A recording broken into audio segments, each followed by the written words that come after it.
merci beaucoup. Merci Alain, merci au Centre culturel universitaire de m'accueillir, de m'avoir fait cette proposition de conférence. Et puis, je m'excuse encore pour ce retard. Ce n'est pas dans mes habitudes, et c'est surtout pas dans mes habitudes également de louper des rendez-vous de conférence. Donc, j'ai mis le paquet, on va dire, et je suis arrivé. Donc, le titre de la conférence est donné, vous le voyez à l'écran. Évidemment, j'ai prévu dans ma présentation de faire un petit clin d'œil, parce que c'est vrai que la FAGEC, on le verra par rapport au petit historique que je dresserai avant d'attaquer un petit peu le vif du sujet, elle rentre tout à fait dans ce qui a été décrit, c'est-à-dire qu'elle a occupé un petit peu l'espace scientifique notamment, jusqu'à ce qu'on retrouve une université, puis au-delà d'une université, dans le domaine dans lequel opère la FAGEC, qu'on retrouve également une filière histoire, archéologie, même si la filière études corse a un temps fait aussi beaucoup de travail dans ce domaine-là. Mais après, lorsqu'on a eu bien sûr une vraie filière histoire, de formation des étudiants, dont j'ai fait partie d'ailleurs avec Frédéric Nucci, que je salue, de participer à cette conférence en tant que docteur de l'Université de Corse, et puis aussi surtout en tant que secrétaire de trésorier. Je ne sais plus, enfin au bureau de la FAGEC. On fait un peu tout à la FAGEC. C'est pour ça qu'après, des fois, on arrive en retard au rendez-vous.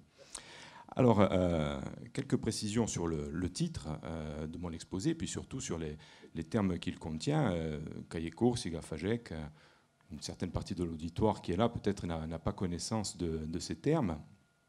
La FAGEC, d'abord, donc, c'est une fédération d'associations, c'est un sigle FAGEC, Fédération d'associations et groupements pour les études corses. C'est une fédération qui est régionale, qui compte actuellement un peu plus de 15 associations. C'est des choses qui sont un petit peu fluctuantes, on va le dire. Et ce sont des associations qui sont plus ou moins actives selon les périodes et puis aussi selon la disponibilité des personnes. Les associations, c'est ça, surtout lorsque ce sont des associations qui fonctionnent sans personnel ou qui ont dû s'habituer à fonctionner sans personnel, puisque si vous avez l'occasion, vous par ailleurs, de gérer des associations locales, sportives ou culturelles dans vos villages ou peut-être même à la fac, vous serez aperçu que depuis quelques années, le robinet des subventions publiques tend à se fermer jusqu'à même tarir la source des subventions publiques. Donc c'est très difficile de fonctionner uniquement sur le bénévolat lorsqu'on réalise ce genre de travaux sur le patrimoine et l'histoire, parce que d'une part, il faut avoir bien sûr certaines compétences, et puis après, à moins de le faire que le samedi et le dimanche, ou comme moi, entre deux rendez-vous, on ne peut pas faire des études approfondies. Donc ça nécessite d'avoir soit du temps à y consacrer, soit éventuellement d'avoir des moyens pour pouvoir avoir des salariés. Mais ce n'est plus le cas de la FAGEC. Donc ces associations qui forment la fédération, elles ont œuvré, elles œuvrent encore dans un but commun qui est la préservation, l'étude, la protection et la valorisation du patrimoine historique, archéologique, mais aussi architectural, ça va ensemble. Et puis aussi un petit peu, même si ce n'est pas le fonds de commerce, entre guillemets, le plus important de la FAGEC, il y a aussi un volet linguistique, on le verra, et bien sûr un volet, j'allais dire, environnemental, parce que ces monuments, ces sites, ils se trouvent surtout en Corse, souvent dans des espaces remarquables. Et donc c'est un tout. On protège bien entendu, on est attentif, nous, en tant que passionnés, érudits, chercheurs bénévoles ou chercheurs confirmés, voire professionnels pour certains d'entre nous qui sommes donc dans cette fédération. Le volet environnemental est également important. On ne peut jamais séparer le site de son contexte, bien sûr de son contexte historico-archéologique, mais également de son contexte, même s'il peut évoluer au cours du temps ou au cours des siècles, sur des vieux monuments et des vieux sites, enfin des sites anciens comme ceux dont on va parler aujourd'hui. Le côté environnemental est important. Il est important également dans l'aspect préservation. On peut bien sûr s'intéresser aux vieilles pierres, mais le lieu, les environs immédiats de ces sites sont aussi en général des lieux à fort potentiel environnemental. Beaucoup de sites qu'on va, alors pas vraiment ceux de Corté, mais quelques sites que je vais évoquer à travers la présentation. On est souvent sur le littoral et on a la chance, par exemple, d'avoir beaucoup de terrains qui ont été achetés par le Conservatoire du littoral à des fins de protection du littoral, de lutte contre la spéculation ou de protection de certaines zones avec des stations végétales ou des habitats pour les animaux qui sont à préserver. Mais bien souvent, sur ces sites du conservatoire, on a les plus beaux sites archéologiques de Corse également. Donc vous voyez que les deux vont ensemble. En tout cas, ces zones sensibles et à protéger au niveau de l'environnement, elles ont toujours été convoitées par les hommes et peut-être qu'aux époques plus anciennes, ça vit mieux les respecter que nous aujourd'hui, mais on a souvent une adéquation entre patrimoine environnemental à protéger et site archéologique ou site patrimonial à protéger, à étudier également. Donc si on doit résumer, les associations qui font partie de la FAGEC s'occupent du patrimoine culturel et naturel de l'île, dans le sens finalement le plus large du terme. La création de la FAGEC, et c'est en cela que je rejoins un peu l'introduction d'Alain tout à l'heure, la création de la FAGEC a répondu d'abord en quelque sorte à un besoin qui était exprimé par une population qui était désireuse de sauver, de mieux connaître bien sûr, et puis si possible d'animer l'ensemble des patrimoines que je viens d'énumérer, donc aussi bien naturels que culturels. Et puis il faut replacer si on fait l'historique de cette fédération, il faut replacer la création de la FAGEC à un moment particulier de l'histoire relativement récente de la Corse. Pour moi, je la vois récente. Vous, peut-être, c'est un peu plus lointain. C'était au tout début des années 70. C'était l'aube d'une décennie très active, notamment sur le plan culturel, à une époque justement où l'université n'était pas encore ouverte. Et c'est un peu bizarre aujourd'hui et ici de préciser ce fait, mais je pense que ce manque, ce vide finalement universitaire, c'est ça qui a donné sa place importante au niveau scientifique, notamment à la FAGEC. Et on peut avoir un petit regret aussi, c'est que finalement ce manque dans certains volets des sites que je vais présenter, à Corté ou ailleurs, pour ceux que j'évoquerai plus rapidement, eh bien, ce manque, bien que l'Université de Corse soit là et que des étudiants puissent y être formés, eh bien, on voit quotidiennement qu'il y a un besoin et que malheureusement, il n'y a pas forcément en face des étudiants pour pouvoir répondre à ces besoins. Et moi, je remarque ces dernières années qu'il y a beaucoup de recrutements qui ont été faits, de très haut niveau, c'est vrai. Donc au niveau local, ce n'est pas évident de correspondre à ce profil-là en sortant de l'université. Mais il y a un décalage entre les besoins du terrain, où on a l'impression que le terrain va avoir de plus en plus besoin d'hommes et de femmes qui connaissent le patrimoine, qui savent l'étudier, pas seulement des archéologues, également des gens qui savent le présenter au public ou qui savent faire des activités de sensibilisation auprès des scolaires. Il y a plein d'autres métiers qu'on peut développer autour du patrimoine. On peut bien entendu intégrer des administrations qui ont en charge ce thème-là. Je rappelle que c'est une compétence de la collectivité territoriale de Corse depuis 2002, le patrimoine. Donc on a toujours ce décalage et ce manque de jeunes insulaires ou de jeunes formés à l'université de Corse sur le terrain.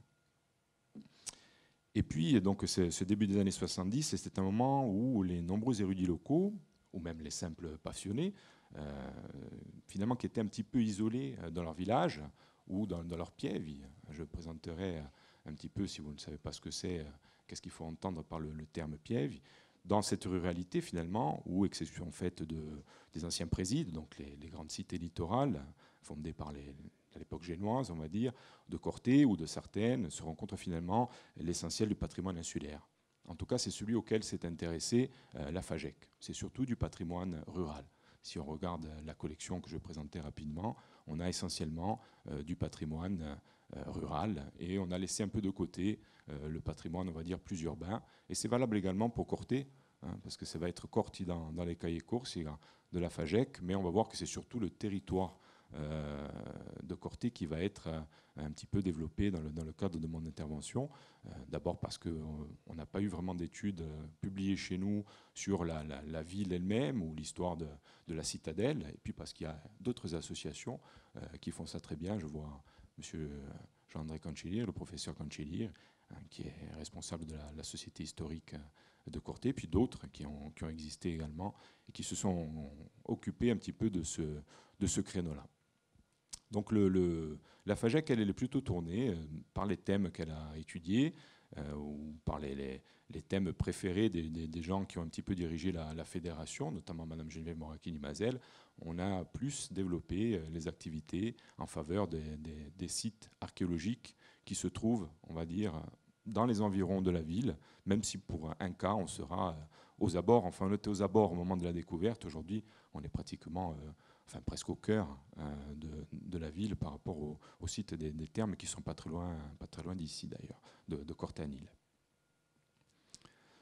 Donc, au moment de ce regroupement de toutes ces associations ont voulu créer, toutes ces associations et ces gens un petit peu isolés, ils ont voulu créer une structure régionale de manière à pouvoir mener des actions plus concrètes et surtout plus ambitieuses. Parce que chacun de son côté, il s'est aperçu qu'il ne faisait pas grand-chose. Mais pour respecter l'autonomie de chaque association, il a fallu trouver un système. Et c'est pour ça que les responsables, les cofondateurs de la FAGEC ont choisi l'organisation qui leur semblait la plus opérationnelle, la plus souple, donc la forme fédérative. Donc en gros, les représentants des structures, donc des associations, se retrouvent au sein d'une instance collégiale que nous on appelle un conseil fédéral, qu'ailleurs, si vous êtes dans des associations, on appelle des assemblées générales. Et puis, donc, on décide, toutes ces associations et les représentants des associations décident d'un programme commun annuel avec des moyens qui sont mutualisés pour le réaliser. Mais chaque association, bien sûr, chaque association fédérée conserve ses instances, sa gestion, ses ressources et ses propres projets par ailleurs. La FAGEC, la maison mère, entre guillemets, ne va pas voir dans les associations ce qui se passe. Donc, lorsqu'on mutualisait les moyens, eh bien, c'était du temps où on avait un peu plus de ressources. On mutualisait une équipe technique, par exemple. Vous allez le voir sur certains chantiers qu'on a réalisés. On mutualise également une publication. Ce sont ces fameux cahiers courts. C'est la revue scientifique de la FAGEC. Donc voilà le deuxième terme peut-être que vous ne connaissez pas et que je vous explique un petit peu. Et ça, on le fait encore de manière bénévole, alors qu'avant on avait quelques salariés. On a aussi tout le volet, on va dire, administratif et gestion de tous ces dossiers. Donc tout ça, on le proposait aux associations, on mutualisait ces moyens et ce personnel pour pouvoir faire des choses beaucoup plus intéressantes et collaborer à des projets en commun.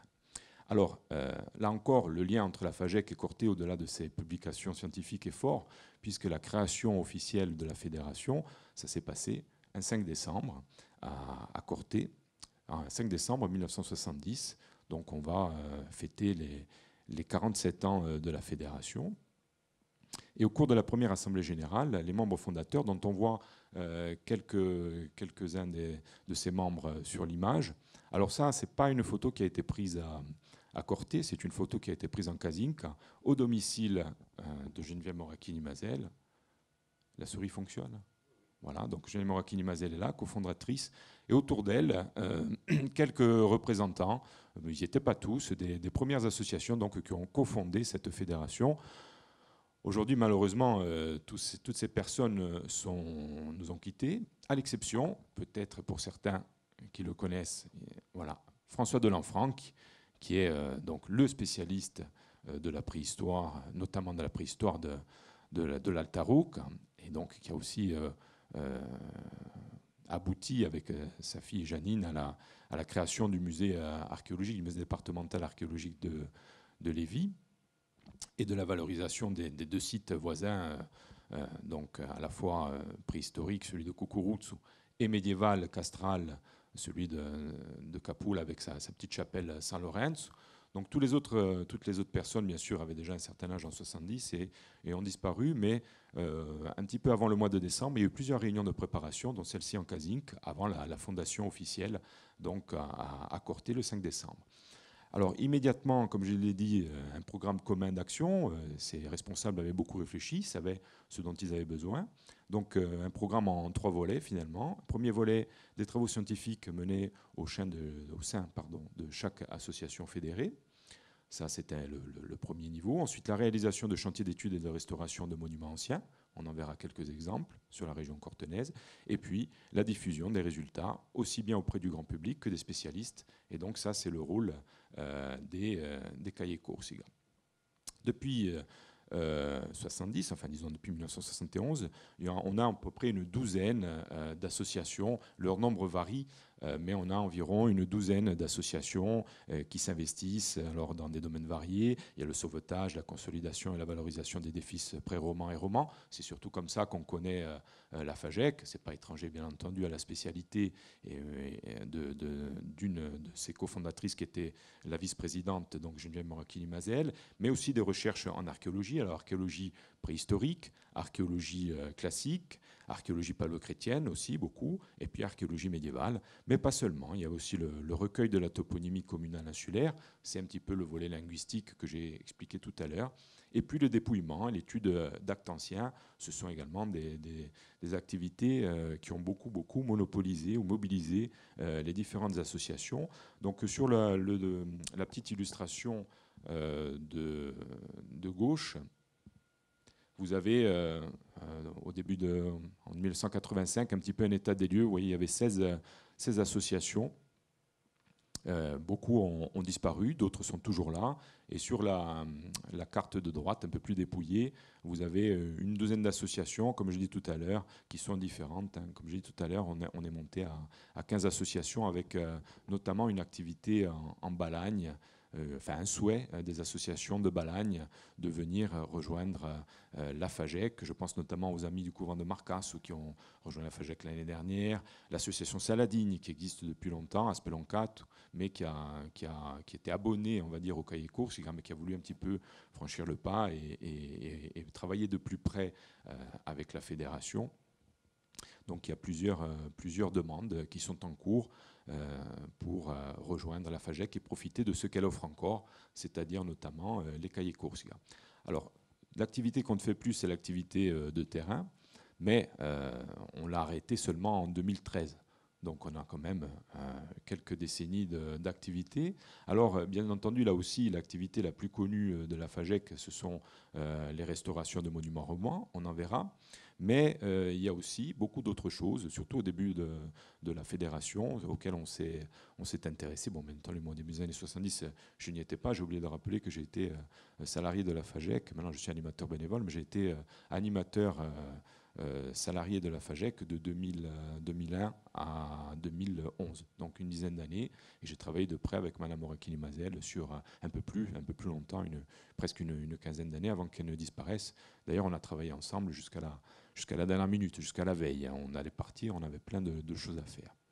Donc un exemple de choses un peu moins connues, mais d'un patrimoine tout à fait remarquable qu'il fallait consolider un petit peu en urgence. C'est un peu ça l'activité de la FAGEC, intervenir sur un petit patrimoine non classé, non protégé, et pouvoir y mener des interventions d'urgence, consolider l'essentiel pour qu'éventuellement dans la foulée, des programmes ou des projets plus ambitieux, avec des gens plus compétents et mieux équipés à tous les niveaux, puissent poursuivre les travaux et mener à terme la restauration complète des monuments et leur étude également.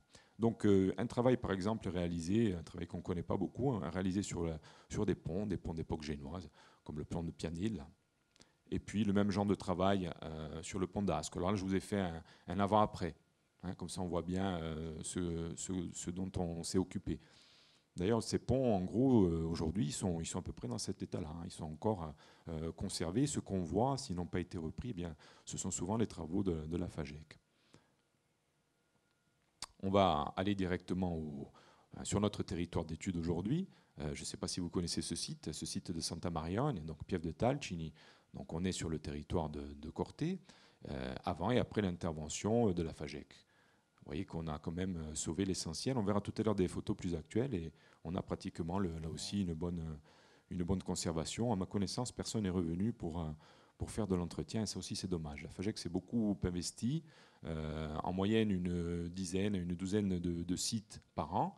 Donc vous voyez sur une quarantaine d'années, le nombre de sites, même s'il y a des sites dont on s'est occupé plusieurs années de suite, mais il y a quand même un volume important de sites sur lesquels on a réalisé des opérations de ce type de consolidation. Et malheureusement derrière, peu de projets, peu de suites, peu de relais des collectivités locales. Alors les petites collectivités locales très rurales n'ont pas les moyens, bien sûr, d'entretenir, mais même il n'y a pas eu de vrais projets de suivi. On ne peut pas suivre, encore moins aujourd'hui qu'avant, on ne peut pas suivre tous les chantiers. Et on aurait aimé qu'il y ait des structures, alors publiques ou privées, mais qui puissent profiter de nos travaux et puis après, derrière, continuer à travailler sur cette voie. Aujourd'hui, peut-être, quelque chose que n'avait pas eu la chance de trouver la FAGEC au moment de sa fondation et on va dire au plus fort de ses activités, c'est l'intercommunalité. L'intercommunalité, malgré tous les problèmes qu'elle rencontre et les difficultés également auxquelles l'intercommunalité est soumise au même titre que les autres collectivités en concernant ses ressources, notamment ses ressources publiques, celles qui proviennent de l'État. Mais l'interco, c'est le bon échelon pour proposer des projets bien sûr d'études, de valorisation du patrimoine, notamment de valorisation du patrimoine à travers la compétence des sentiers pédestres. Voilà, là c'est intéressant. Faire du tourisme, développer l'activité touristique et au travers de cette activité touristique, essayer de jouer sur le levier patrimonial. Alors pas faire de la réserve d'Indiens ou du Disneyland, bien entendu. Faire de la rénovation, de l'étude au préalable avant de lâcher les touristes locaux ou extérieurs sur les sites. Il faut s'assurer que les monuments soient présentables au public, qu'ils ne présentent aucun danger, et puis aussi que derrière, la fréquentation n'entraîne pas une dégradation. Ici, on quitte le Cortenay, on est dans le Nebbio, et cette succession d'images vous montre un peu le genre de monument sur lequel la FAGEC a commencé à travailler. Donc c'est la photo ici à gauche. Et puis, au bout de 3 campagnes successives, vous voyez qu'on a remonté le haut de la corniche, couvert l'édifice. On a même recommencé à remonter le fronton avec des pierres locales. L'idée, c'est pas de récupérer, d'amener du matériau qui vient d'ailleurs. L'idée, c'est de pouvoir remonter les édifices avec les éléments souvent tombés à terre tout près des sites eux-mêmes.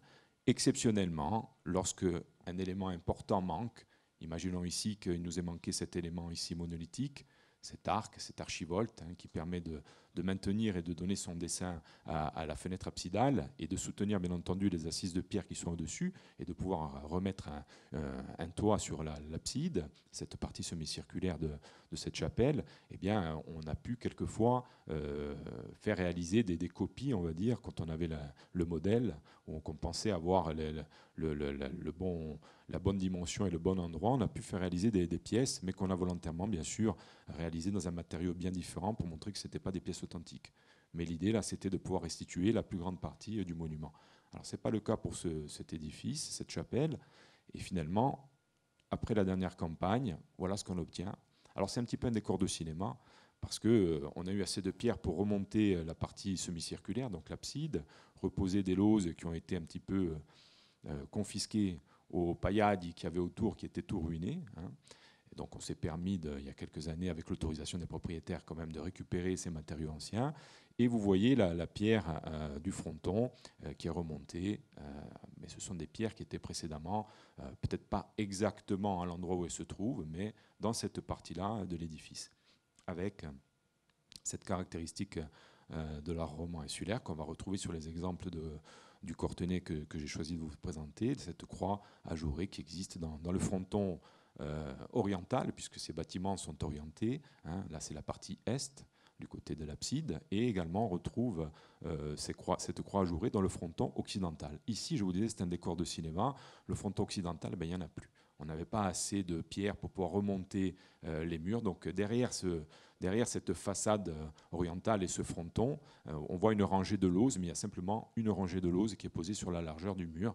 Derrière, il n'y a rien. Il y a simplement les 2 murs latéraux, le départ des 2 murs latéraux pour tenir cette partie-là de l'édifice. On n'avait pas suffisamment de matériaux et il nous manquait également les pièces essentielles, c'est-à-dire les 2 fenêtres probables des murs latéraux et tous les éléments de la porte principale qui devaient se trouver donc côté ouest. Donc ça, c'est des contraintes qui ont obligé à arrêter là la consolidation, mais en tout cas en préservant l'essentiel. Le patrimoine militaire, en tout cas fortifié, a fait également partie des activités de la FAGEC. Ici, alors ce n'est pas le Cortenay, mais c'est pas loin.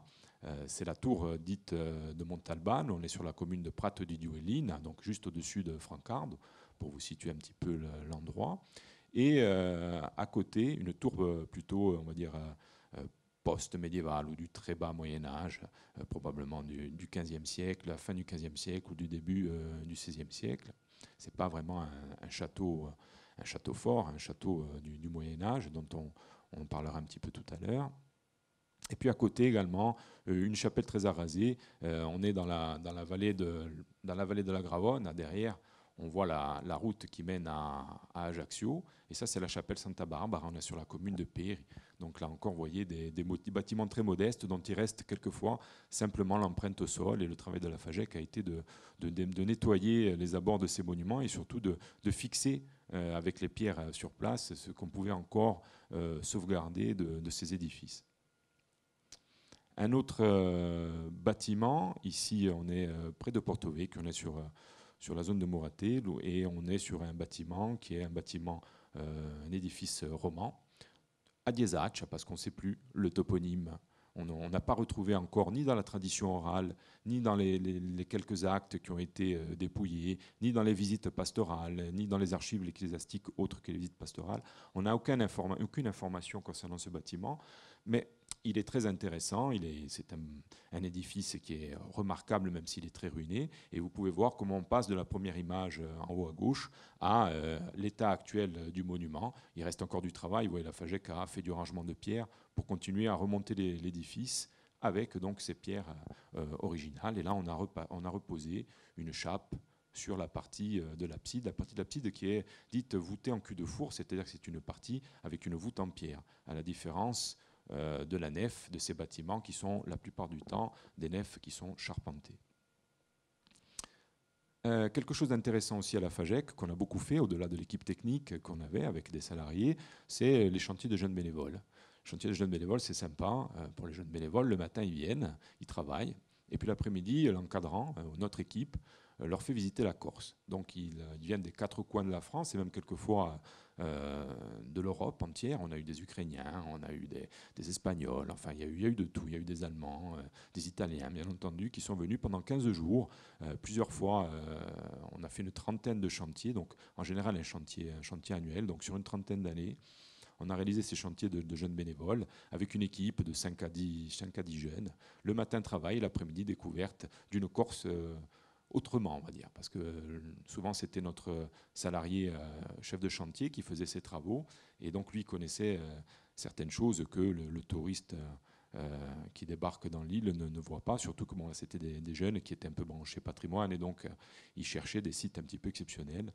Donc là, on a différentes vues. Et je l'ai évoqué parce qu'on a réalisé avec la FAGEC et l'association, une des associations qui a été fédérée à la FAGEC, l'association Curtis, l'association des doctorants en histoire et en archéologie de l'Université de Corse, on a aussi fait, avec la FAGEC, un chantier spécial ouvert aux étudiants de l'Université de Corse, pas seulement aux étudiants d'histoire, à tous les étudiants de l'Université de Corse. C'était, me semble, en 2003 ou 2004, ça fait un moment. Et en même temps que je vous montre comment la FAGEC réceptionne un chantier et ce qu'elle peut en faire une fois qu'elle a fini son travail, en tout cas les travaux préliminaires, eh bien, en même temps on découvre aussi un autre monument de la région cortenaise. En haut, donc, vous avez sous cette épée maquis de ronces le site de San Gavino, et ensuite, donc, sur l'image un peu plus parlante, une partie de la nef, même si elle est très très très abîmée, donc une partie de la nef rectangulaire, l'abside, la partie arrondie se trouve de ce côté. Et donc c'est San Gavino, lorsque vous quittez Corté, que vous prenez la route d'Ajaccio, à un moment, 1 ou 2 kilomètres après la sortie de la ville, vous allez avoir sur votre gauche des chambres d'hôtes. Ça s'appelle Kirnflor ou un truc comme ça. Ou chambre d'hôtes San Gavino. On faisait du savon là aussi il y a quelques temps. Et donc, juste au-dessus de ces chambres d'hôtes, lorsque vous regardez sur la droite en allant sur Ajaccio, et bien sur la colline, se trouve ce fameux site de San Gavino, qu'on publiera avec 2 autres San Gavino, un San Gavino à Loreto di Gazinca et un San Gavino à Vignale. Vignale, c'est en Marane, enfin, sur l'arrière-pays de la Marane. C'est une commune qui est à côté de Borgo. Et là, ce sont 3 monuments qui se ressemblent beaucoup. Donc on avait choisi, les manuscrits sont pratiquement prêts. Madame Mazel y avait travaillé beaucoup avant sa disparition, et ça sera une des futures publications.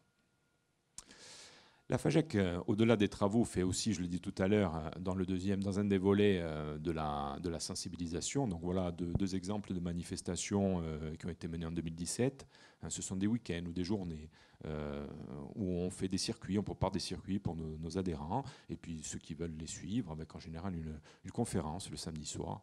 Donc ça, c'est un exemple. On était donc là entre Faouté et Kera au mois d'octobre, et au mois de mai, on était plutôt du côté de l'Ampugnane et du Morianin pour voir quelque chose d'assez exceptionnel, vu la période. On sortait des fêtes de Pâques, et les sépulcres qui sont mis exceptionnellement pour ces manifestations religieuses ont été laissés quelques jours de plus pour que la FAGEC puisse monter sa petite visite en collaboration avec l'association Saladine de Speloncat, comme on a fait cette sortie en collaboration avec une des associations fédérées, qui est l'ARSEC, l'association pour la recherche dans le sud-est de la Corse. Eux, par exemple, c'est une association qui sont très branchées archéologie sous-marine et préhistoire. Donc on a aussi, à travers les différentes associations qui composent la fédération, diverses compétences et divers domaines qui nous permettent d'offrir cette diversité également dans les cahiers dont on reparlera. Et puis bien sûr des participations à des manifestations nationales comme les Journées du patrimoine. Ici je vous ai mis deux exemples de 2016.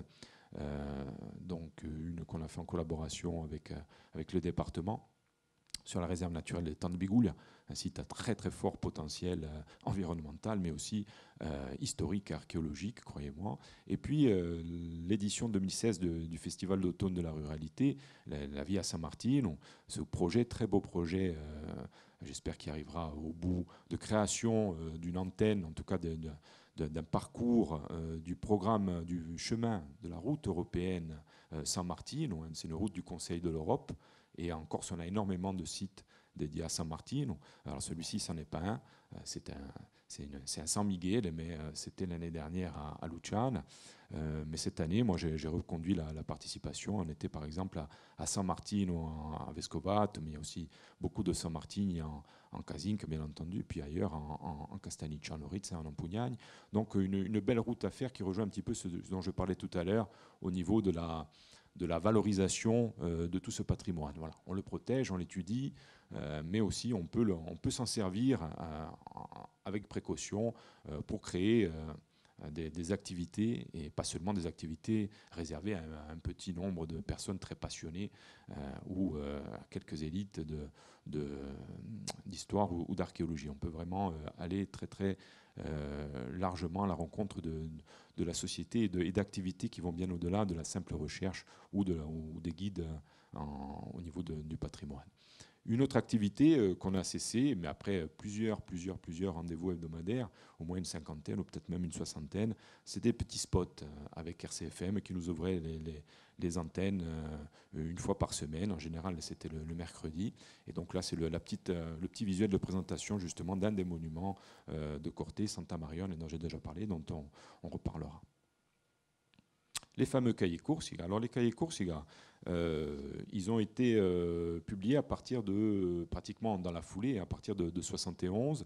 Aujourd'hui, on en a édité à peu près 230 fascicules. Alors la conception de la collection, dont l'initiative revient à un des membres pratiquement fondateurs de la FAGEC, vous ne l'avez pas connu, je pense, peut-être vous en avez entendu parler. Est-ce que vous êtes des étudiants qui êtes dans le domaine historique ou pas? Vous pouvez répondre. Vous êtes en quelle section? Bon, Studigours. Donc, Studigours, peut-être ça ne vous parlera pas, mais il existe à Bastia une association qui s'appelle la Francis Course, dont l'un des fondateurs, le père André-Marie, Claude Valex, de son vrai nom, au-delà de son activité monastique, entre guillemets, était passionné par l'histoire, était passionné aussi par, à l'époque, les nouvelles technologies. Quand je vous dis à l'époque, c'était il y a un demi-siècle, et même plus ancien que ça. Et donc la technologie à l'époque, c'était de faire des microfilms. Voilà, ça peut vous paraître un peu bizarre, mais en tout cas, il en a fait des milliers et des milliers. Il est allé microfilmer. Aujourd'hui, avec Internet, on ne se rend pas compte de la chance qu'on peut avoir d'avoir accès à une mine d'informations. Mais dans les années 50 et dans les années 60, ce n'était pas évident de pouvoir accéder aux archives, notamment aux archives génoises, et de pouvoir les étudier et d'y aller quand on veut, à moins d'avoir vraiment des gros moyens. Mais c'est toujours un petit peu compliqué. L'idée, lui, c'est au bout de plusieurs campagnes d'avoir photographié énormément de fonds d'archives et de les avoir, bien sûr, ramenés, ces microfilms, de les avoir ramenés, de les avoir stockés, de les mis à disposition à la Francis Course. Et il était très ingénieux, le père André-Marie, et c'est lui qui a donné un petit peu le modèle, le patron des cahiers courses. Il a dit, voilà, il faut que ce soit quelque chose de simple, des petits fascicules, des fascicules très, très fins, avec un module de base donc de 4 feuillets. Imaginez une feuille A3 qu'on plie en deux, c'est pas exactement ça les mesures, puisque au final on obtient du 21-27. Et donc on le broche avec des agrafes, tout simplement. Et on a un module de base de 16 pages. Quelquefois 12 si vraiment l'étude est toute petite, mais on part sur un module de base de 16 pages. Et si on a besoin pour une étude d'avoir plus de pages, eh bien on rajoute des feuillets. On fait des numéros doubles, des numéros triples, des numéros quadruples, et puis bon, après, numéro quadruple, ça commence à faire épais, eh bien on fait des séries avec des volumes. Voilà, c'est lui un petit peu qui a donné sa forme, qui a tracé un petit peu l'image du cahier course. Donc une revue très souple, un petit peu à l'image du fonctionnement fédératif de la fédération, avec un nombre de pages très variable, et comme ça, on peut, grâce à cette publication, cette édition en géométrie variable, on peut consigner des travaux très très modestes pour des tout petits monuments, ou alors faire des très longues séries pour des sites qui demandent plusieurs années d'études ou qui demandent, par exemple, la publication, quand ce sont des sites archéologiques, de beaucoup de matériel. Après, l'avantage de ces fascicules, c'est qu'on peut, comme je l'ai dit tout à l'heure, réaliser des séries et qu'on n'est pas obligé de faire la suite à chaque fois. C'est d'ailleurs pas pratique parce que là, en ce moment, moi, j'ai d'énormes trous dans la publication, justement à cause de ces problèmes d'abord de disponibilité et puis aussi de ressources. Donc, quand on a la possibilité de faire un cahier, on saute quelques numéros, puis après, on revient derrière. Ça ne se fait pas, mais on est obligé de faire ça. On comble les trous. Bon, ça a toujours bien marché. C'est surtout les 5 dernières années, là où on a vraiment eu des soucis à ce niveau-là. Mais donc, c'est pas grave parce que la cohérence de la série, de la collection, ce sont différentes séries qui sont de plusieurs sortes. J'en dirai 2 mots, comme ça vous comprendrez par rapport au cahier dont je vais parler pour Corté dans quel contexte, dans quelle série il s'insère. Et puis, au-delà de faire des séries, ça permet aussi à des gens très différents de pouvoir participer, apporter leur contribution à ces travaux. Et on rejoint là encore ce qu'on disait au début. Voilà, la FAGEC, eh bien, à l'intérieur, on a fait un petit peu la synthèse. On a des grands spécialistes, quelquefois des spécialistes de renommée internationale, qui sont venus publier dans nos cahiers. Et à côté de ça, eh bien, on peut très bien avoir aussi les travaux tout nouveaux, les premières publications d'étudiants qui après ont pu faire une très belle carrière. On a dans notre collection des chercheurs qui ont commencé avec des tout petits articles et qui sont aujourd'hui des références au niveau régional et même au-delà. Je pense par exemple à Michel-Édouard Négalionne, il a signé, bon pas que chez nous, mais c'est un spécialiste, c'est devenu le spécialiste de la peinture insulaire et notamment de la peinture baroque, mais plein d'autres grands noms, entre guillemets, au niveau régional, ont publié, des professeurs de l'Université de Corse, bien entendu, et puis donc des érudits locaux ou des simples doctorants plus ou moins chevronnés.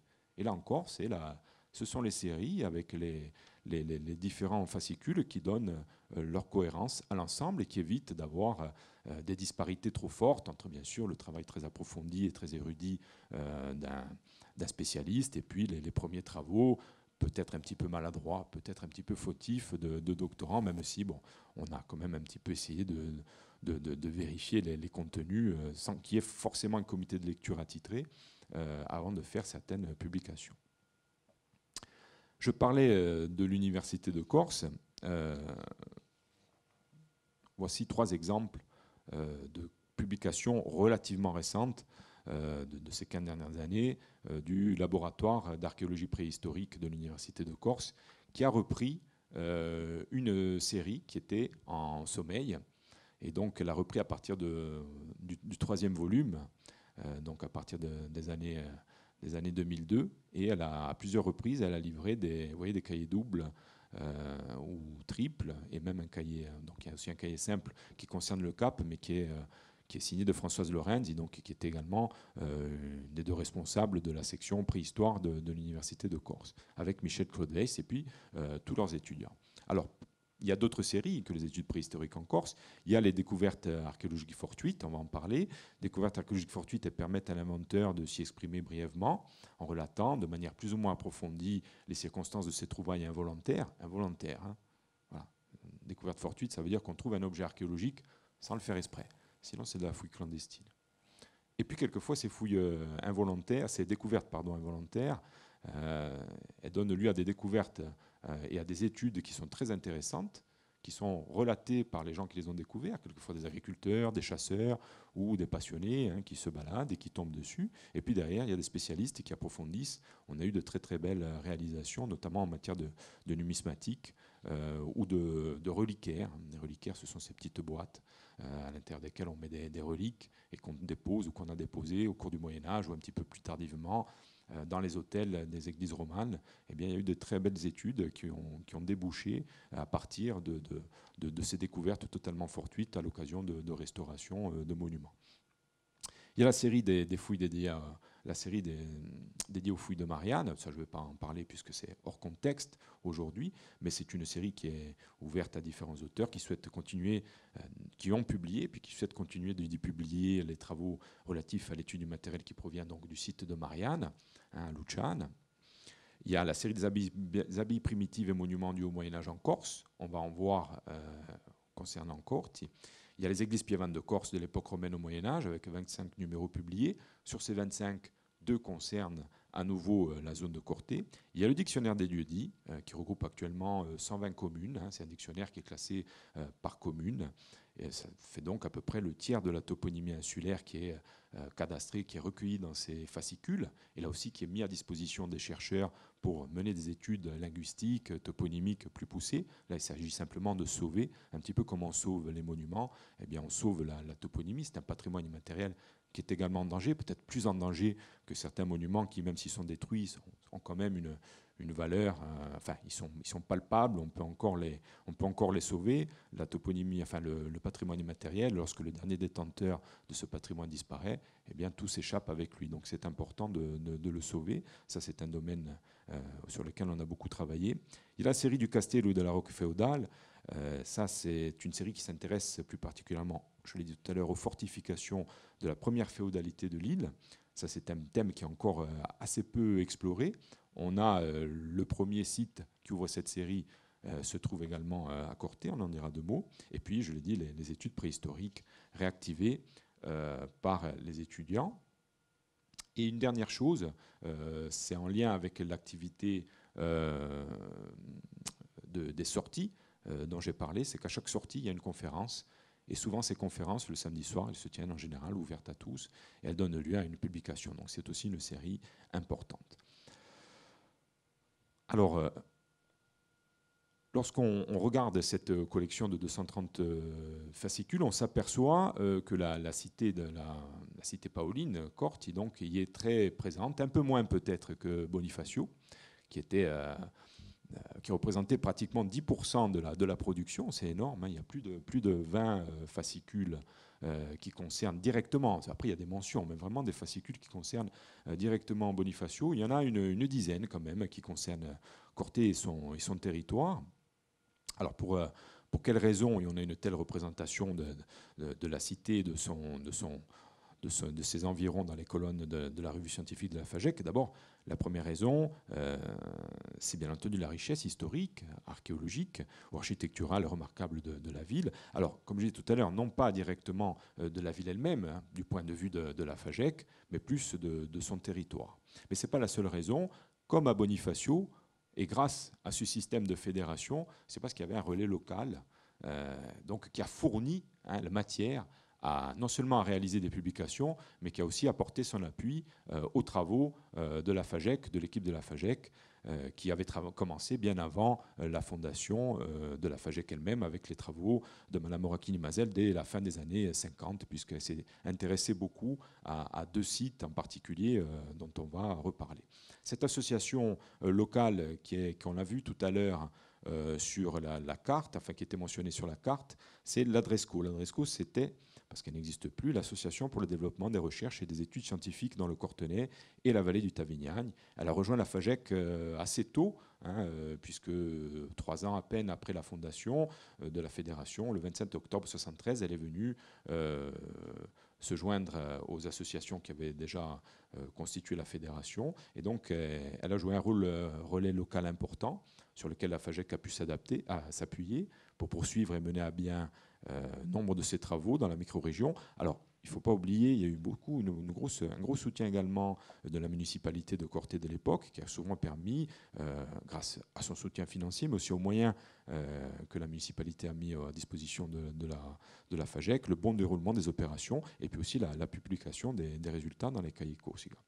Donc l'Adresco avait une activité conforme, on va dire, à l'objet social de la FAGEC, c'était de favoriser les études historiques et scientifiques concernant le cahier Corsica, concernant Corti et sa région.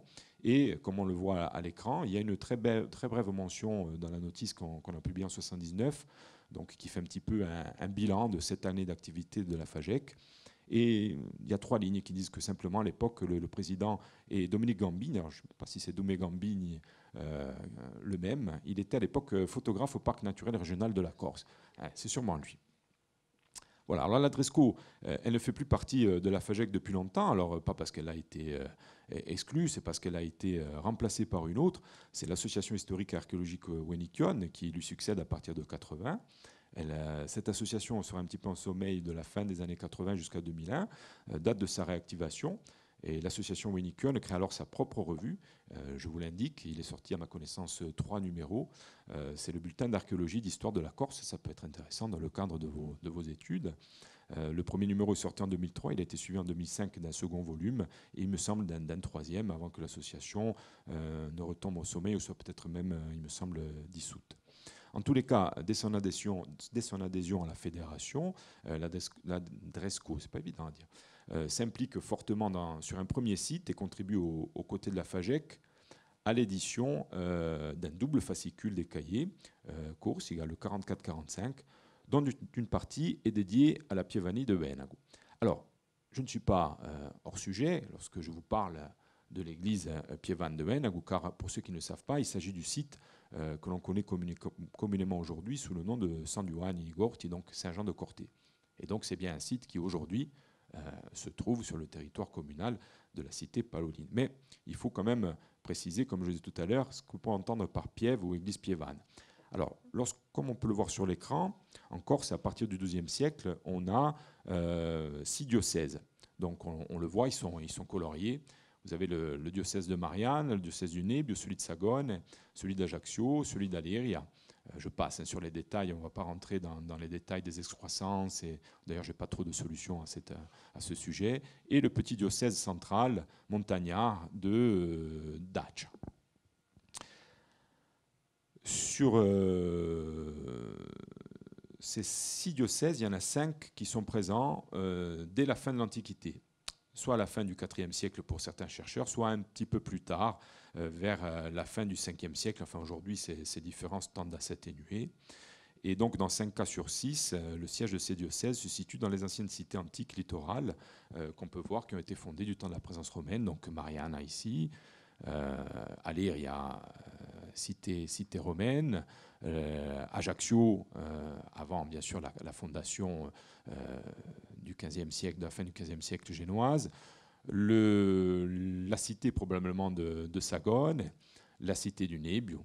Donc on a nos comptoirs, enfin nos villes romaines côtières, et c'est là-dessus, à la fin de l'Antiquité, qu'est venue se superposer la religion chrétienne, le christianisme, et c'est là que sont sortis les grands monuments paléochrétiens qui ont servi de chef-lieu de diocèse et qui ont perduré pendant tout le Moyen-Âge et qui existent encore à l'état de vestige aujourd'hui. Donc on le voit sur la carte, ces grands diocèses, vous voyez qu'ils sont découpés en parties plus petites, qui sont donc ces pièves. Ce sont des territoires. Alors un terme de piève en français ou de piève en Corse, ça qualifie à la fois le territoire et puis l'église principale de ce territoire. Donc la piève, c'est à la fois un bâtiment et un territoire. Et c'est donc l'échelon, une sorte d'échelon ecclésiastique intermédiaire entre la cathédrale et son diocèse, et puis l'église paroissiale et le territoire d'une communauté, si on devait un petit peu schématiser. Cette organisation ecclésiastique, elle est un petit peu comparable aujourd'hui au niveau territorial à nos cantons, dont les limites, lors de la création surtout en 1790, ont très souvent repris le découpage religieux ancien des pièves. Alors, depuis, bien sûr, il y a eu des redécoupages, et puis là maintenant, on va même avoir probablement une disparition, puisque le département disparaissant, et que le canton étant la circonscription d'élection des conseillers départementaux, je ne sais pas quel va être l'avenir du découpage cantonal concernant la Corse. Peut-être on va s'en servir pour cette fameuse chambre des territoires, enfin, ce n'est pas le sujet. Dans le cadre de ces pièves, on voit bien que, on le voit ici, que l'actuel territoire communal de Corte, il se trouve en gros à cheval sur deux anciennes pièves qui s'inscrivent dans le diocèse d'Aléria. Donc celle de Talcini, dont on va reparler au sujet de Santa Marione, autre édifice médiéval remarquable qui est traité dans les cahiers Corsica. Et si on reste encore un instant sur la carte, on peut ajouter que la superposition et la relative continuité des sièges épiscopaux, donc sur le littoral, depuis la fin de l'Antiquité, jusqu'aux reconstructions romanes médiévales, eh bien, cette situation a été démontrée et aujourd'hui elle est même largement admise par l'ensemble des chercheurs. Mais ce schéma, qui est valable, donc de superposition et d'une certaine continuité entre les édifices paléochrétiens et les édifices romans ou pré-romans reconstruits au cours du Moyen-Âge, ce schéma, qui est mis en évidence dans les grandes cités littorales, il ne fait pas l'unanimité parmi les scientifiques, notamment les archéologues, bien entendu, parce que c'est toujours un peu qui empêche les choses de fonctionner comme il faut. En ce qui concerne donc les édifices de classe inférieure, que sont, enfin inférieure, c'est pas un jugement de valeur, c'est juste dans l'échelle de classement des monuments, dans une classe inférieure que sont les piévaniers rurales. C'est-à-dire qu'on admet très bien qu'à Marianne ou Saint-Florent, ou à Ajaccio, où ça a été démontré, ou même à Léria, on a sous les monuments ou les restes de monuments du Moyen-Âge des édifices plus anciens, quelquefois plus d'un d'ailleurs, et donc au même endroit on a reconstruit. Ça, c'est un discours qui est valable pour les cités littorales, mais apparemment que les chercheurs ont du mal à partager pour les installations piévanes.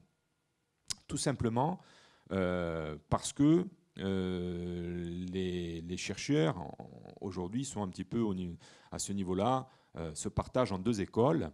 Il y a ceux qui pensent que l'organisation piévane, comme on le voit à l'écran, est très ancienne, elle peut être immédiatement créée dès la fin de l'Antiquité ou le tout début du Haut Moyen-Âge, donc dès le 5e, 6e siècle. Et puis il y a d'autres chercheurs qui pensent que cette création piévane, cette organisation piévane, y compris avec la réorganisation des diocèses telle qu'on le voit à l'écran, eh bien, elle est simplement due au fait de l'arrivée des Pisans, donc beaucoup plus tardivement, à la fin du XIe siècle.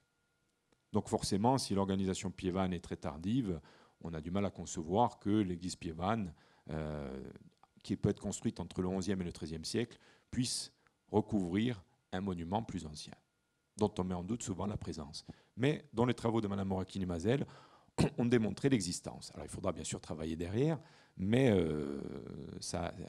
les exemples cortenais sont des exemples qu'on pourra reprendre pour approfondir ce domaine.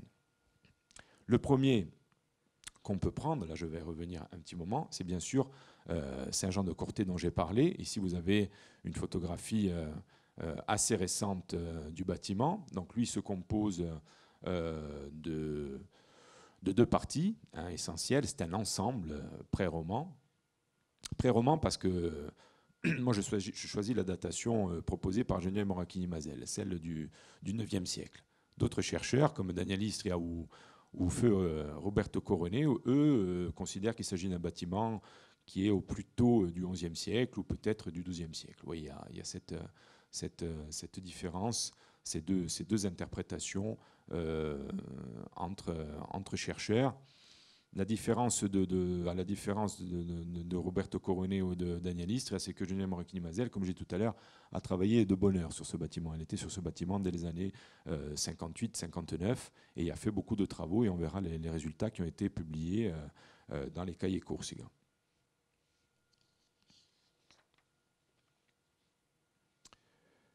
Donc l'Adresco, bien sûr, a aidé à ces travaux et les travaux ont permis donc d'abord de pouvoir restituer le plan que je vous ai sélectionné de ce côté. Donc on voit le plan au sol ici en noir de l'église piévane. Alors c'est la moitié, hein, il faut imaginer l'autre moitié ici en symétrie, hein, bien sûr. Ça permet de voir la restitution proposée pour l'intérieur. Et puis ici, cet autre bâtiment qui est donc un baptistère tréflé, parce que donc lui aussi, si on le fait son symétrique, il a 3 absidioles, donc 1, 2, 3, et donc il a un plan dit en trèfle, un plan tréflé. Et l'étude, en l'absence de texte, parce que c'est bien ça le problème pour les bâtiments, en général pour l'histoire de la Corse médiévale et du Moyen-Âge en particulier, mais pour l'histoire générale du Moyen-Âge, c'est assez le cas également. On a une pénurie, une carence des sources écrites, et même pire que ça, lorsqu'on a des sources écrites, on n'est pas sûr qu'elles soient fiables. On est même sûr qu'elles soient franchement apocryphes.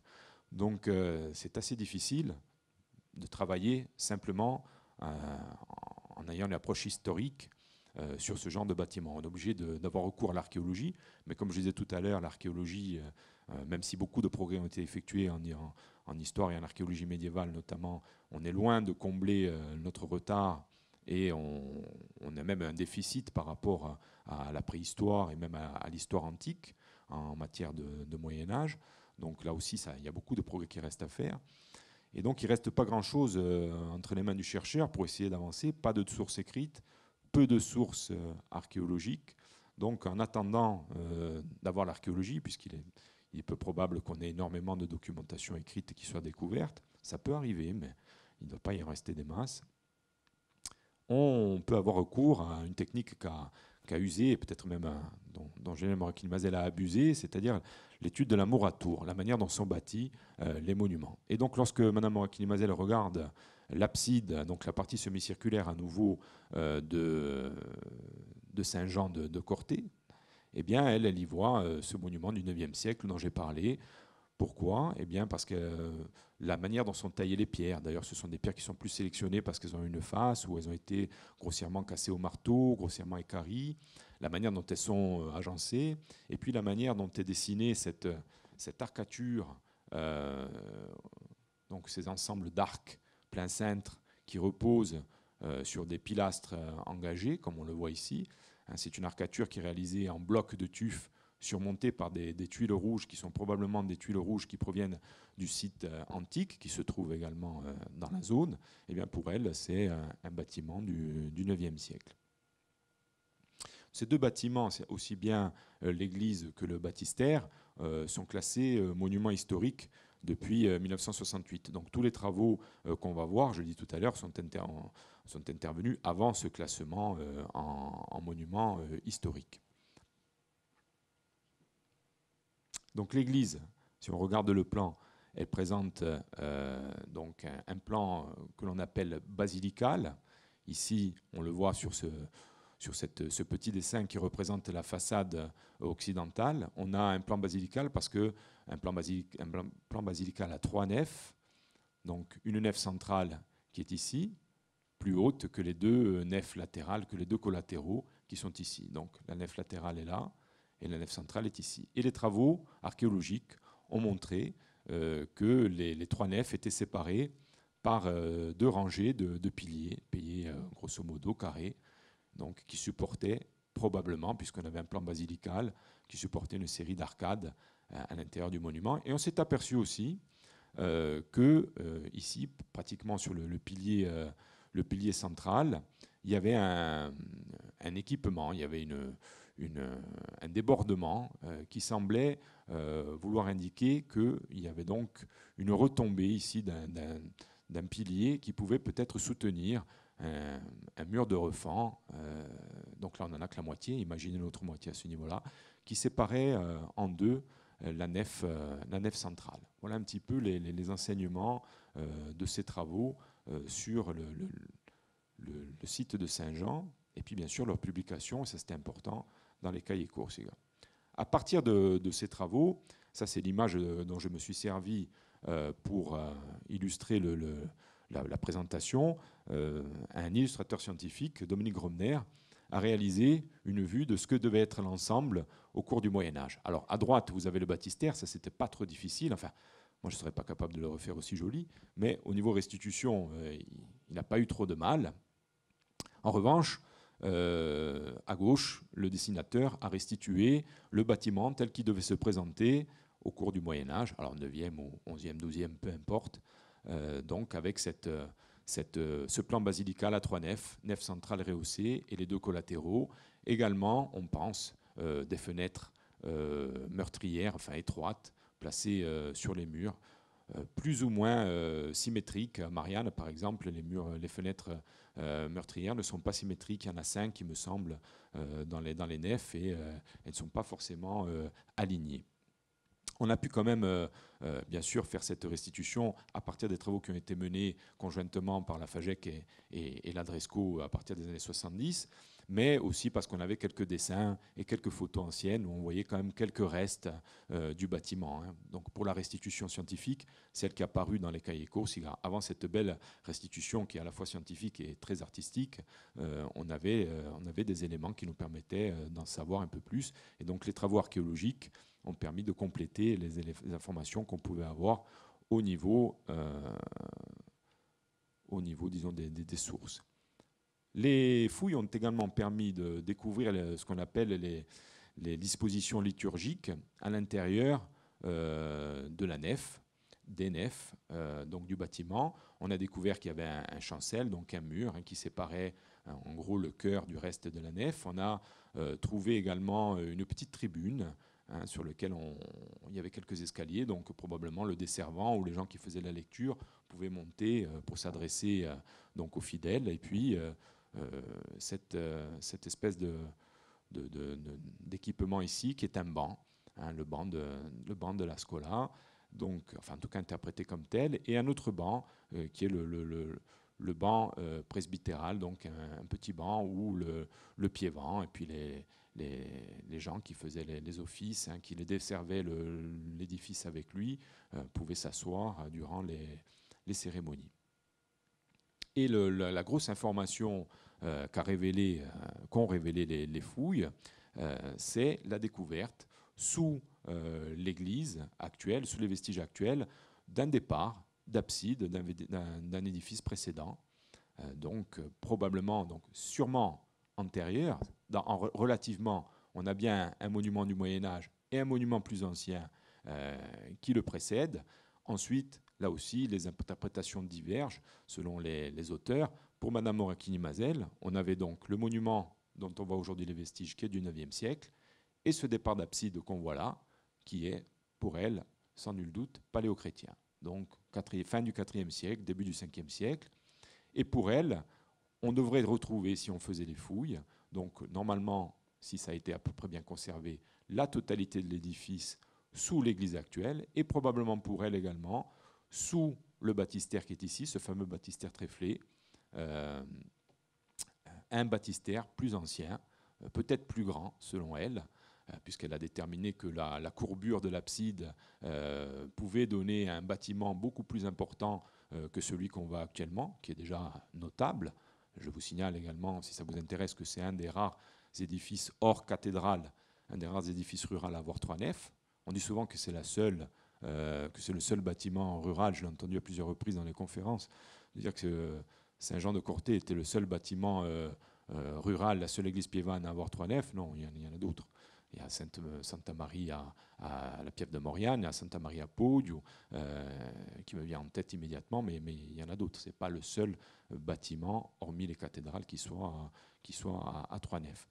En tout cas, l'édifice paléochrétien ou l'édifice antérieur qui se trouve sous les vestiges actuels est beaucoup plus grand, y compris avec le baptistère, que ce qu'on voit à l'écran. Donc c'est une des conclusions du travail. Et l'avantage également des cahiers courses et de tout le travail qui est réalisé, c'est bien sûr le dossier photographique. Alors là, je vous montre quelque chose d'exceptionnel parce que le site a été occupé, bien sûr, à l'époque médiévale, mais bien avant, à l'époque romaine. On va en dire 2 mots sur l'autre site qui se trouve juste à côté de Saint-Jean. Et puis, bien entendu, à l'époque proto-historique, voire préhistorique. Et dans l'emmarchement de la partie du chœur, on va dire là juste devant l'endroit où devait se trouver l'autel, eh bien, on a cette représentation, je ne sais pas si vous arrivez à bien la voir, elle est ici, j'aurais dû la surligner plus.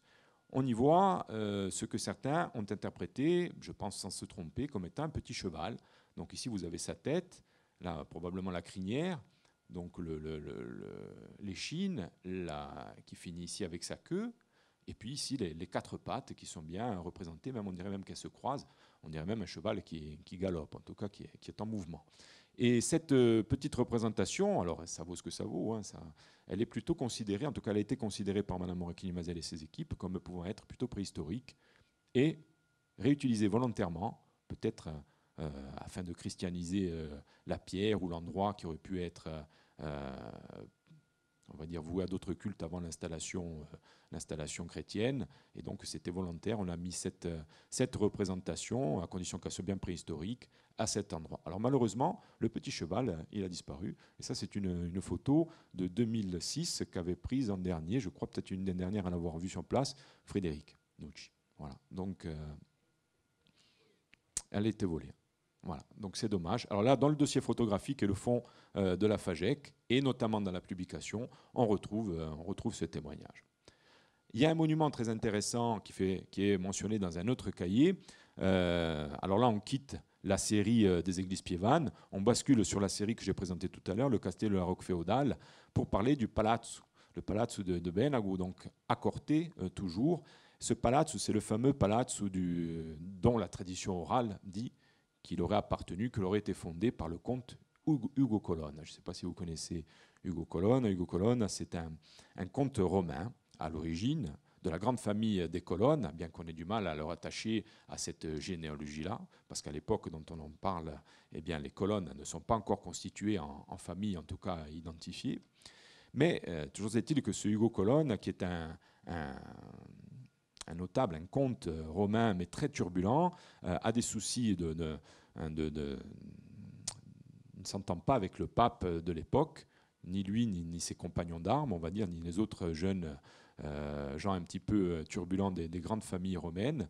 Et donc, ils causent pas mal de problèmes. Et pour se racheter un petit peu tous les problèmes qu'ils causent, eh bien, le pape leur confie une mission qui est celle de débarrasser la Corse de l'emprise musulmane, puisque la chronique nous dit qu'à cette époque-là, c'est-à-dire à la fin du 8e siècle, eh bien, on sait bien que les Sarrasins, les Maures, sont en mer Tyrrhénienne et sont dans toute la Méditerranée occidentale et remontent loin dans les terres. En tout cas, pour ce qui concerne la Corse, ils seraient même installés à demeure et auraient même réussi à convertir à l'islam les populations de l'île. Et donc le pape confie à Ugo Colonna et à ses compagnons une reconquiste avant l'heure de la Corse. Et lorsque cette reconquiste, je vous passe sur les épisodes, dont beaucoup, les plus intéressants, concernent d'ailleurs Corté. Il y a beaucoup d'informations intéressantes de combats. Hein. On nous dit où c'est que sont installés les musulmans, où c'est que sont installées les troupes chrétiennes, et ce qui se passe, comment les combats évoluent.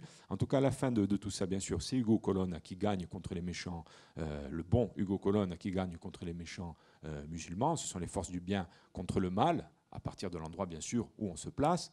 Et on dit qu'à partir de ce moment-là, eh bien, le comte Ugo Colonna a choisi le lieu-dit au Bodio, donc le lieu-dit qui s'appeler le Palazzo, pour y fonder sa résidence. Et ça va même plus loin. Je vous parlais tout à l'heure d'un site qui est occupé durant l'Antiquité. Eh bien, il y a peut-être même une volonté délibérée de positionner ce lieu de pouvoir sur l'ancienne installation antique, puisqu'on sait que la volonté de Charlemagne, c'était de restaurer l'Empire romain. Et Ugo Colonna, finalement, ce n'est qu'un des contes de l'organisation carolingienne de l'espace en ce qui concerne la Corse. Donc les travaux de la FAGEC se sont intéressés à ces vestiges. Il y a eu des plans sommaires, il y a eu quelques petites opérations qui ont été consignées donc, dans ce premier volume. Hein, il occupe la tête, un petit peu comme il est dans la tradition. C'est le premier château du premier seigneur de Corse. Et donc là aussi, c'est le premier château qui a été étudié dans la série des cahiers. Donc voilà aujourd'hui ce qu'on voit sur le site quand c'est un petit peu nettoyé. Et un autre plan tiré de l'endroit les travaux restent à faire. J'en viens à... On va quitter, on va dire, le sud-est du territoire. On va aller au nord de la ville. On va aller...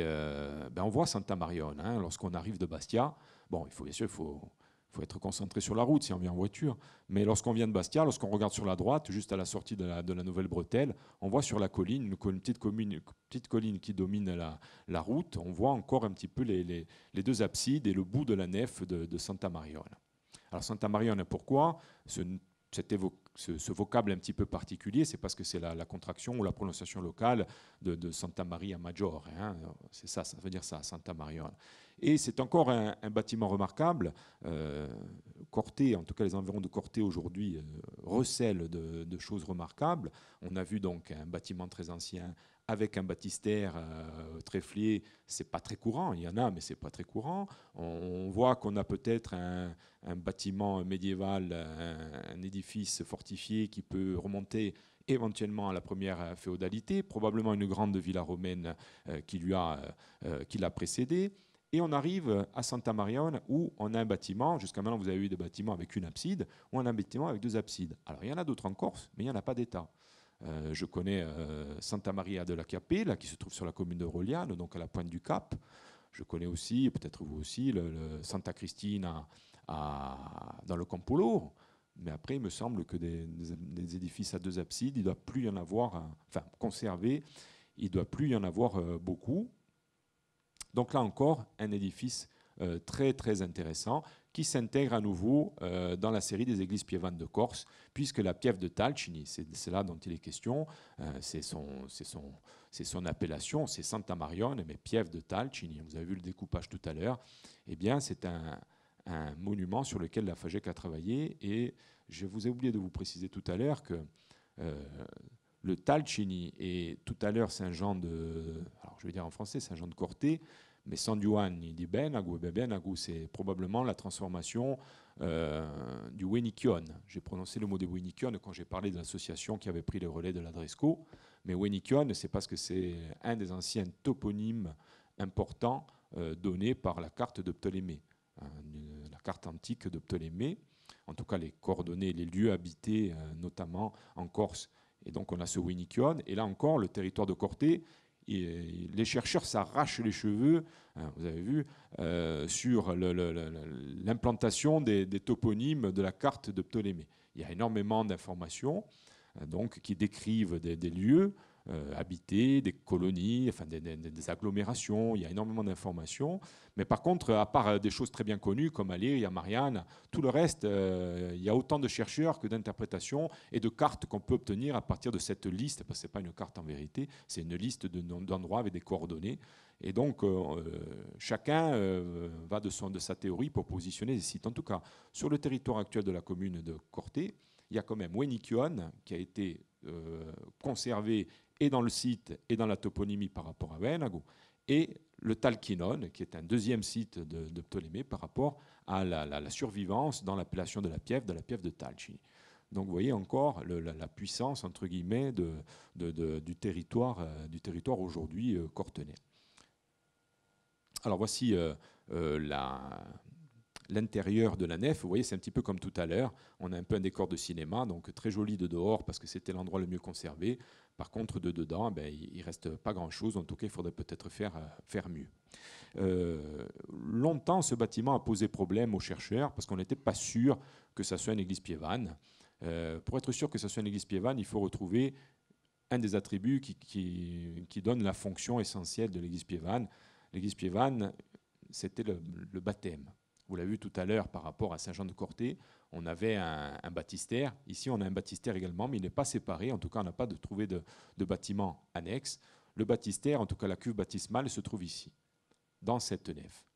Vous voyez aussi la diversité de l'art roman en général, et en particulier celui de la Corse ou du Cortenay. On avait tout à l'heure un bâtiment à une abside et trois nefs. Ici, on a un bâtiment à nef unique, rectangulaire qui est ici, mais deux absides. Et dans cette partie de la nef unique, en face de cette abside, on a ici en plan les restes de la cuve baptismale. Donc, cuve baptismale égale assurément l'église piévane. Donc, Santa Marione était probablement, sûrement maintenant, avec cette découverte il y a plusieurs années, bien une église piévane. Et en même temps, ça peut donner aussi l'idée de la titulature, du double vocable du bâtiment, puisqu'il y a 2 absides, donc ça veut dire qu'il y a 2 autels. Santa Maria, on va dire qu'il y avait sûrement un hôtel dédié à Santa Maria, et peut-être qu'en face de l'abside, de la cuve baptismale, devait se trouver l'hôtel, peut-être de Saint-Jean-Baptiste. La même chose pour Saint-Jean-Baptiste, Saint-Jean de Corté. Il y a plusieurs Saint-Jean. Il y a Saint-Jean évangéliste. Corté, ici, c'est une église piévane. C'est une église qui est dédiée à Saint-Jean-Baptiste. Mais c'est peut-être le nom du baptistère, Saint-Jean-Baptiste. Peut-être que l'église elle-même était dédiée avait un autre vocable. C'est possible. Un autre monument tout à fait exceptionnel, on va dire, même si c'est très modeste. Là, on quitte la série des monuments piévans pour aller dans celui des abbayes primitives. Et on est toujours, même si c'est très loin un petit peu du centre-ville, on est toujours sur le territoire de Corté. C'est la chapelle San-Lunardo ou San Leonardo à Corté. Alors la chapelle San-Lunardo, je ne sais pas si on le voit sur la carte, Corté est ici. Et elle est donc dans la haute vallée du Tavignane, sur un chemin de transhumance qui mène ici vers le Gnolo. Et là aussi, c'était une recherche très ancienne de Mme Morechini-Mazel des années 50. Et à l'époque, elle n'avait pas eu de bons informateurs. Et c'est lorsqu'elle a eu l'idée de demander un petit peu, parce qu'elle savait qu'il y avait une église dédiée à San Leonardo, dans les documentations, on avait ce toponyme, mais on n'avait pas le lieu. Elle a interrogé tous les gens qui fréquentaient l'endroit, notamment les bergers qui étaient par là, et s'est aperçu que les bergers qui fréquentaient la zone, c'était souvent, non pas des gens qui étaient du Cortenay, mais des gens qui étaient originaires du Gnolo, et notamment des gens de Courcia. Et c'est les Corchinques qui viennent en estive dans cette zone et qui débordent et qui redescendent quelquefois, qui lui ont dit, moi j'ai le souvenir d'un petit monument rond qu'on appelait Adiez. Voilà. Et donc c'est comme ça qu'une fois qu'on l'a amené sur les lieux, on a pu découvrir quelque chose d'assez atypique, beaucoup plus atypique que tout ce que je vous ai montré jusqu'à maintenant, d'un petit monument pré-roman, puisque Mme Morechini-Mazel positionne sa construction aux alentours du 7e, 8e siècle, avec des reconstructions plus tard, mais en tout cas un monument circulaire. Alors on a des baptistères qui sont octogonaux, comme à Rescamone, à Valle di Rostino, ou dans le Tenda, dans le massif de Tenda, à Sorio, mais ça, c'est une petite chapelle, donc circulaire. Et là aussi, les travaux ont permis de découvrir des petits renseignements sur la fréquentation. On a même découvert une tombe. Donc on a émis l'hypothèse, en tout cas Mme Morechini-Mazel a émis l'hypothèse que c'était peut-être un voyageur qui avait pu... une tombe assez tardive, pas du haut Moyen-Âge, une tombe probablement de l'époque moderne, peut-être 16e, 18e siècle. Et donc c'était peut-être parce qu'on donnait, on accueillait, la tradition voulait que ce monument, placé sur les grands chemins de transhumance, servait à venir en aide aux voyageurs, comme une étape, un petit peu un gîte d'étape, si vous voulez. Le volet linguistique, j'en ai parlé, on s'en est un petit peu occupé à la FAGEC à travers la toponymie. Alors la toponymie, c'est ce qu'on a appelé le dictionnaire des lieux-dits. Mais ce dictionnaire des lieux-dits, il est un petit peu particulier. Je pense que son nom est, comme je l'avais dit à Bonifacio, est un petit peu inapproprié parce que c'est pas vraiment un dictionnaire, c'est une liste. Alors oui, c'est classé par ordre alphabétique, mais c'est une liste, comme j'ai dit en introduction, qui vise elle est non exhaustive malheureusement, mais c'est une liste commune par commune qui vise à recueillir le plus de toponymes pour constituer une espèce de corpus qui après sera livré aux études. Donc je l'ai dit, c'est un peu de l'archéologie préventive pour le patrimoine immatériel. Alors à Corté, l'enquête avait été menée à l'époque par Jean-Théophile Pierucci, qui était maire adjoint, et par François Christiani, qui était garde champêtre. Là, c'est vraiment les gens qui connaissent bien la toponymie à travers le cadastre, mais aussi à travers la réalité du terrain. Et leur travail a permis le recueil non exhaustif de 380 toponymes, donc c'est pas mal. Et tous ces deux personnages, ces deux informateurs étaient nés au début du 19e siècle, ou du 20e siècle, en 1902 et 1903. Je pense que vous allez vous en aller. C'est ça? Alors, je vais vous lâcher. Je suis désolé d'être arrivé si tard et de ne pas avoir laissé... Vous avez une question peut-être? Oui? Alors, le dictionnaire des lieux-dits, on peut le trouver ici. J'en ai un exemplaire. Et puis, on peut demander à la FAGEC, fagec@wanadoo.fr, et il lui en reste un petit peu en stock, et elle les vend. Les fascicules sont vendus et expédiés par correspondance. Pour ceux qui le souhaitent, on peut vous fournir la liste de tous les cahiers par mail. Si vous faites la demande auprès de fagec@wanadoo.fr, vous aurez donc toute la liste des cahiers dont j'ai parlé.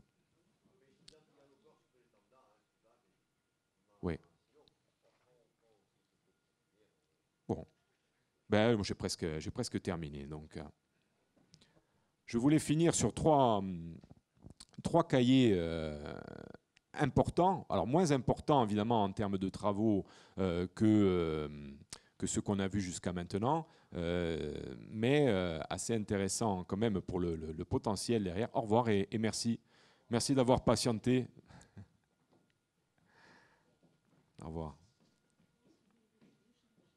Et je sais. Donc simplement pour terminer, dans l'ordre chronologique de parution, le cahier 111 qui a paru en 85, donc après ce tir groupé des années, on va dire 73-77, il y a eu un petit relâchement. Et puis on est revenu aux publications à partir de 85. 85, dans la série des découvertes archéologiques fortuites, une première fois, dans le 4e volume, on a traité des termes romains qui étaient près du Tavignano à Corté, qui avait été découvert fortuitement, plus ou moins, en 1983, dans les jardins d'une maison hein, qui était pas très loin d'ici. Et donc, on a découvert des piscines, hein, tout ce qui constitue un petit établissement thermal. Il y avait des piscines qui étaient des restes de piscines qui étaient enduites au mortier de chaux. On a trouvé les murs donc, de plusieurs salles qu'on a identifiées comme pouvant être un caldarium, donc la partie où il fait normalement plus chaud. Et on a également trouvé tous les équipements, c'est-à-dire les dalles en terre cuite qui sont disposées pour faire une espèce de vide sanitaire, si vous voulez, à l'intérieur duquel donc, on marche au-dessus de ce vide sanitaire. Et dans ce vide sanitaire, c'est là que circule la chaleur ou le frais hein, pour donner donc, les différentes températures des différentes parties des établissements, donc des thermes. Ça, c'est assez intéressant. Les recherches n'ont pas pu continuer, mais le site est toujours visible et il a fait partie récemment, enfin il y a quelques années déjà, d'une relecture de tous les petits établissements de ce type, et il y en a beaucoup, enfin il y en a relativement beaucoup en Corse. Donc là encore, c'est un potentiel intéressant. Comme je disais tout à l'heure, c'est le site dont je parlais. À l'époque, en début des années 80, l'université venait d'ouvrir. Bon, c'était une zone qui était quand même assez peu urbanisée. Là, la pression est un petit peu plus forte de ce côté-là. Mais on voit bien que la cité de Corté a beaucoup, la cité urbaine de Corté a beaucoup de choses à livrer que les cahiers n'ont pas traité, mais que d'autres ont pu aborder. Et puis il y a beaucoup de choses à découvrir, on le voit par rapport aux travaux d'archéologie préventive, notamment sur la citadelle. Un autre cahier important et intéressant, toujours dans la série des abbayes primitives et des monuments du Moyen-Âge en Corse, c'est le volume 10, donc le premier, celui d'au-dessus, qui concerne l'abbaye à San Stefano de Venago, parce qu'on est dans cette circonscription religieuse à l'époque, bien sûr, mais toujours sur le territoire de Corté. Alors, c'est un bâtiment qui est intéressant, un bâtiment que Mme Moracchini-Mazel, enfin, des vestiges, hein, vous allez voir, je vais passer à la suivante. Après, je reviendrai sur le dernier fascicule. Ce sont des vestiges très dégradés, mais très intéressants parce qu'ils se rattachent à un patrimoine monastique qui est le patrimoine de l'abbaye bénédictine de San Venerio. Et puis il y a tout un ensemble de textes, enfin quelques mentions qui parlent de ce monument avec des dates intéressantes. Le début du Xe siècle. Ah, ça c'est très alléchant. On se dit ça y est là, enfin on a un document qui peut nous dater peut-être pas la période de construction, mais au moins on peut être sûr que vers 905-910, eh bien, le bâtiment existe déjà. Bon, sauf que le cartulaire, puisque c'est comme ça que ça s'appelle, l'ensemble des documents qui constituent le patrimoine documentaire de l'abbaye de Monte-Christ, eh bien, s'avère être apocryphe. Ce sont des faux. Ce sont des faux. Enfin, il y a probablement des erreurs dans les dates. Les documents sont médiévaux. les plus anciens remonteraient, pour les spécialistes qui se sont penchés sur la question, notamment Silvio Scalfati, qui était venu en 1996 à votre invitation, je m'en souviens, M. Cancellier, un grand personnage aussi. Ce Silvio Scalfati, eh bien lui, il a démontré scientifiquement, avec les disciplines que la diplomatique, l'étude des chartes, donc il a démontré que ces documents étaient dans leur rédaction des documents du XIIIe siècle au plus tôt. Ils ne pouvaient pas avoir des dates aussi anciennes. Ça, c'est vrai, mais ça peut être des documents qui ont été recopiés, mal recopiés, des documents plus anciens qui ont pu être retravaillés. Et puis, on peut, même au-delà de la datation, quand même constater que sur le terrain, tous ces monuments qui sont dans ces documents dits faux, ou en tout cas très tardifs par rapport aux dates qu'ils donnent dans leurs écritures, eh bien, tous ces monuments existent, on les a pratiquement tous retrouvés. Bon, le fait est qu'on ne peut pas en tenir compte. Mais on a encore là aussi un monument intéressant, en tout cas un reste de monument intéressant auquel s'est intéressée la FAGEC. On est dans le patrimoine pré-roman, puisque Mme Morakini-Mazel envisage une construction au Xe siècle et peut-être une restructuration, en tout cas des travaux de réfection au XIe siècle. Le site se trouve sur l'ancienne route d'Ajaccio, lorsqu'on quitte Corté, juste un peu au-dessus de l'endroit où l'ancienne route rejoint la route nationale, la route territoriale actuelle.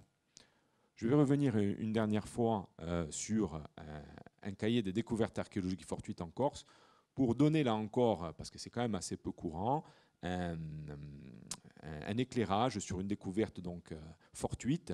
On a vu tout à l'heure le site de Santa Marione, donc à la sortie nord de Corté. Il y a des reliefs au-dessus de Santa Marione et des reliefs qui sont couverts de patrimoine archéologique qu'on peut ramasser. Alors, il ne faut pas le toucher, mais si on fait des prospections, on peut faire des ramassages de surface, des prospections officielles. Et à l'occasion de promenades anciennes, des personnes ont amené à la FAGEC une monnaie très intéressante, parce que c'est une monnaie de Valentinien III. Et Valentinien III, c'est très intéressant parce que des monnaies antiques, en Corse, on en a beaucoup.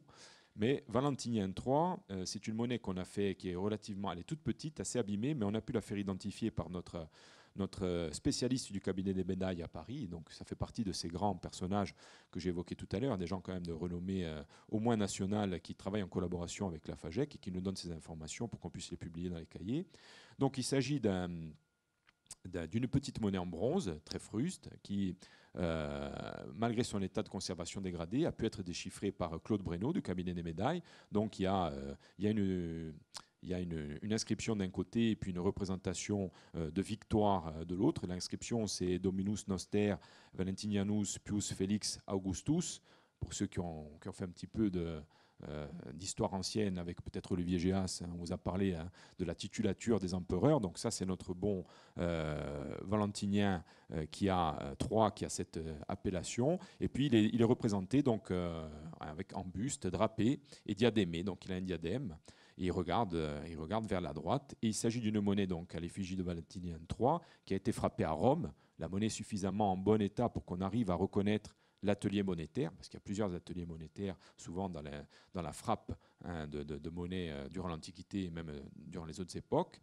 Et la marque d'émission qui est décelable à l'exergue de la pièce dit qu'elle vient de Rome et qu'elle a été frappée, par rapport à ce que l'on sait par ailleurs, entre 430 et 437. Donc, on a quand même une monnaie pour l'extrême fin de l'Antiquité. Si on retient que l'Antiquité, de manière conventionnelle, pour la Corse, on va la faire arrêter à l'arrivée des Vandales. Alors on va dire, on va faire 450 en gros. Voilà, on a une monnaie d'extrême fin de l'Antiquité, et c'est à prendre en considération, même si ça ne prouve rien, d'abord parce que c'est hors contexte et qu'on n'a pas le lien direct avec les bâtiments, que beaucoup de choses se succèdent au même endroit, et que voir finalement des bâtiments de l'époque pré-romane ou du très haut Moyen-Âge dans la zone cortenaise et ailleurs en Corse, eh bien, même si ce n'est pas prouvé de manière irréfutable, en tout cas, on a, par l'intermédiaire de cette petite découverte fortuite, des indications fortes sur des sites à protéger, bien entendu, puis peut-être à étudier dans un avenir proche, on l'espère, pour que Corté ou d'autres endroits puissent révéler des périodes qui sont encore assez peu connues pour la Corse. Alors, pour conclure, à travers cette évocation de la place de Corté dans les cahiers courses, bien sûr, il ne s'agissait pas de démontrer la richesse du patrimoine cortonais, que beaucoup d'entre vous connaissent et même ont bien mieux étudié que moi. Je savais que M. Concilieri serait là, donc je me garderais bien de faire des affirmations de ce genre. Le but est plutôt, bien sûr, de susciter l'intérêt de ceux qui voudraient approfondir les différents thèmes que j'ai présentés très rapidement en consultant la collection complète. J'ai oublié de dire à votre camarade, si vous le connaissez, vous pourrez lui dire, normalement, la bibliothèque universitaire, en tout cas le Palazzo, avait fait l'acquisition il y a quelques années d'une collection complète, peut-être au début des années 2000, il me semble, et donc a reçu pendant plusieurs années également les publications que nous avons éditées.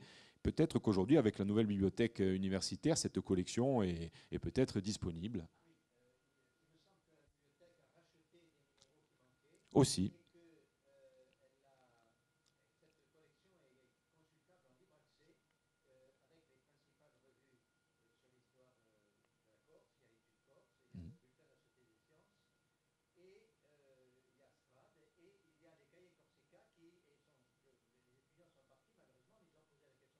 Oui, j'ai complètement oublié. Oui.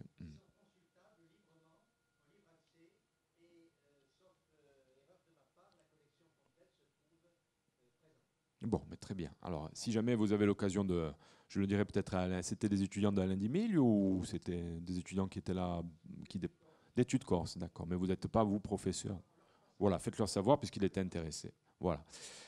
Et donc, cette intervention est aussi une manière d'encourager ou de relancer les publications sur Corti dans nos fascicules et de poursuivre ainsi. Alors, quand nous, on aura aussi relancé nos fascicules parce qu'on est un peu à l'arrêt, avec le soutien éventuellement d'une autre association locale existante, cette belle série d'études dédiée à la cité paoline et à son territoire et aussi à tous les monuments et à tous les beaux sites qu'on connaît déjà et puis à ceux qu'on pourra peut-être découvrir dans les années futures. Et je vous remercie de votre patience à nouveau. Merci.